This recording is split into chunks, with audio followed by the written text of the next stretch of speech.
Hello friends, good evening. Welcome to my channel Ankush Agarwal share market. बात करेंगे market की। तो मार्केट का मूड कहीं जाने का नहीं था, एक रेंज बाउंड में फंसा हुआ था। स्टार्ट में बाइंग देखने को मिली, लेकिन लास्ट तक बंद होते होते फिर वही प्रॉफिट बुकिंग देखने को मिली। मेरे को लगता है कल जो हॉलीडे है क्रिसमस का, तो उसमें इन्वेस्टर एकदम खाली होके जाना चाह रहे हैं, एकदम हल्के होके जाना चाह रहे हैं, पोजीशन कैरी करना नहीं चाह रहे हैं। तो उसके लिए मार्केट एकदम लाइट वेट है मेरे को लगता है फॉर द मोमेंट के लिए। लेकिन वीकेंड में बात हुई पॉपकॉर्न की। पॉपकॉर्न पॉपकॉर्न पॉपकॉर्न हर न्यूज चैनल में सब जगह यही चला, बात चला। हम लोग बात नहीं कर पाए, हम पीछे रह गए। तो बात करते हैं पॉपकॉर्न की। तो पॉपकॉर्न के ऊपर गवर्नमेंट जीएसटी लगा दी है। तो देखने की बात यह है कि अगर परसेंटेज निकालें ओवरऑल टैक्स कलेक्शन का, तो 1% भी पॉपकॉर्न से टैक्स नहीं आ रहा है। लेकिन इतना हाय हल्ला हो गया, पूरा वीकेंड भर लोगों को टॉपिक मिल गया बात करने का पॉपकॉर्न का। अगर निकालें, कैलकुलेट करें, तो गूगल में डेटा के हिसाब से 60 करोड़ का रेवेन्यू जनरेट करेगी गवर्नमेंट पॉपकॉर्न से। लेकिन मेरे को लगता है कि 60 करोड़ से गवर्नमेंट को होगा क्या? गवर्नमेंट ऐसा भूखे हो गई है लगता है अभी कि जहां से भी पैसा मिल जाए तो गवर्नमेंट को पैसा चाहिए। 60 करोड़ तो आज की डेट में एक ऑपरेटर शेयर मार्केट से डेली कमा रहा है, डेली 60 करोड़। तो अगर गवर्नमेंट बोलती किसी ऑपरेटर को कि मेरे को दे तो 60 करोड़ एक दिन का कमाई, तो शायद ऑपरेटर देता। लेकिन गवर्नमेंट जो काम करी है वो एकदम ज़्यादा सोचने की बात है कि गवर्नमेंट को इतना क्या जरूरत है पैसा की। लेकिन फॉर द मोमेंट के लिए गवर्नमेंट टैक्स लगा दी है। और 60 करोड़ तो शेयर मार्केट वालों के लिए कोई अमाउंट ही नहीं है देखा जाए तो। लेकिन देखना ये पड़ेगा। और जो हॉट टॉपिक है उसके ऊपर कोई बात कर रहा नहीं है। 2-3 व्हीलर के सेल्स के ऊपर सब पॉपकॉर्न के ऊपर लगे हैं। तो 2-3 व्हीलर के सेल्स का डाटा है, तो बेसिकली 24 डे के डेटा आए हैं। तो 24 डे के डेटा के हिसाब से टू व्हीलर की जो सेल्स उसमें 20% की गिरावट देखने को मिली।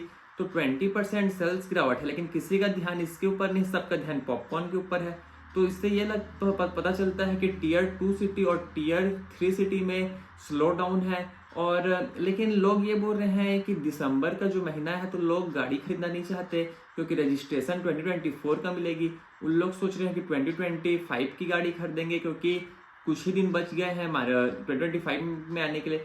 लेकिन इसमें लोग ये नहीं देख रहे हैं कि ये जो कंपैरिजन हो रहा है ईयर ऑन ईयर हो रहा है, तो दिसंबर 2023 में लोग जो खरीदे थे उससे कंपेयर करें तो 20% डाउन है। तो सोचने की बात यह है। लेकिन लोग का सबका दिमाग अभी पॉपकॉर्न में है। और पैसेंजर व्हीकल की भी जो सेल्स है, कॉमर्शियल व्हीकल्स की भी सेल है, सब में डाउन देखने को मिला है। तो डाउन पूरा ऑल ओवर सेक्टर में मिला है देखने को। तो उससे देखने को ये मिलता है कि जीएसटी में भी इसका इम्पैक्ट आ सकता है, रादर जीडीपी में इम्पैक्ट आ सकता है। जो इतना डाउन हो रहा है तो जीडीपी ग्रोथ में भी देखते हैं कि क्या इम्पैक्ट पड़ता है। लेकिन फॉर द मोमेंट के लिए ऑटो की जो रफ्तार है वो धीमी हो चुकी है।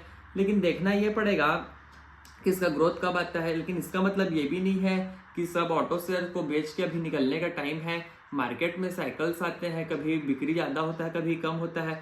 लेकिन समझ के बैठना ये पड़ेगा कि सबको अच्छे से पकड़ के बैठें। और बात करते हैं हमारे वीडियो में तो एलन मस्क और ट्रम्प की बात होती ही रहती है। तो बात करते हैं एलन मस्क की। तो एलन मस्क वहाँ अमेरिका में एक कंपनी लॉन्च की है XAI करके। तो XAI को टेस्ला से कोई लेना देना नहीं है, अपना नया कंपनी लॉन्च किया है। तो XAI में इतने सारे इन्वेस्टर आ गए हैं क्योंकि एलन मस्क का नाम ही काफी वाली बात है। तो एनवीडिया एक मेजर शेयर होल्डर ले लिए हैं XAI का, और प्राइवेट शेयर होल्डर भी कई आ चुके हैं XAI में। तो एलन मस्क जो इतने पावरफुल बनते जा रहे हैं कि और जो कैपिटलिस्ट जिसका माइंडसेट रहता है वो चैरिटी में दिमाग लगाते नहीं है कि किसी के लिए ऐसी पैसा खर्चा करते, जहां से भी पैसा मिले पैसा वो उठाने वाला काम करते हैं। तो for the moment Elon Musk एक और अपना बिजनेस को ऐड कर लिए हैं। और ट्रम्प और ये इनका साठगांठ है अमेरिका में। लेकिन देखने की बात यह है कि ट्रम्प भी कहीं ना कहीं एलन मस्क से डर रहे हैं। तो एक इंटरव्यू में ट्रम्प बोले एलन मस्क के लिए कि एलन मस्क तो कभी यूएस के प्रेसिडेंट बन ही नहीं सकते। हा हंसने लग गए। तो कहीं ना कहीं ट्रम्प को भी डर है। दोस्त तो बहुत तगड़े हैं और एक दूसरे के साथ चल रहे हैं, लेकिन कहीं ना कहीं बैक माइंड में ट्रम्प का चल रहा है कभी एलन मस्क प्रेसिडेंट मत बन जाए। तो फॉर द मोमेंट मेरे को लगता है पूरे वर्ल्ड के जो सबसे पावरफुल आदमी वो एलन मस्क है, और सबसे पैसे वाले हैं वो भी एलन मस्क है। तो एलन मस्क की बहुत ज्यादा ग्रोथ होते जा रही है हर एक फॉर्म में। लेकिन बात करते हैं हमारे मार्केट की। तो हमारे मार्केट का मूड माहौल एकदम शांत है। तो भी सब छुट्टी का माहौल है, कल छुट्टी है। और वैसे ही न्यू ईयर तक किसी को काम करने का मन नहीं करता है अमेरिका में तो खासकर। वहाँ पर और छुट्टी ज़्यादा रहता है, लेकिन इंडिया में फॉर द मोमेंट के लिए 1 डे की छुट्टी है कल क्रिसमस के लिए।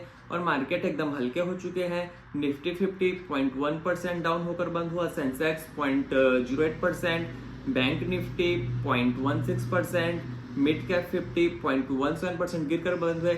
वहीं ये सब इंडेक्सेस को आउट परफॉर्म किए, स्मॉल कैप 50 इंडेक्स और प्लस 0.45% चढ़ कर बंद हुए। और एडवांस और डिक्लाइन में भी कोई ज़्यादा उलटफेर था नहीं। एडवांस में 22 शेयर थे, डिक्लाइन में 28 शेयर थे। और एडवांस में Tata Motors 1.79%, Adani enterprises 1.41%, SR motor 1.04%, Nestle 0.86% और बीपीसीएल 0.85% चढ़कर बंद हुए।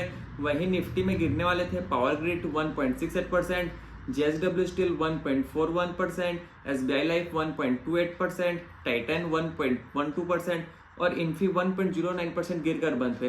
तो ये पूरा मार्केट का रिकैप था। आपसे कल फिर मुलाकात होगी। कल छुट्टी के दिन तो कल एक ही वीडियो आएगा। यहीं तक रखते हैं, तब तक थैंक यू।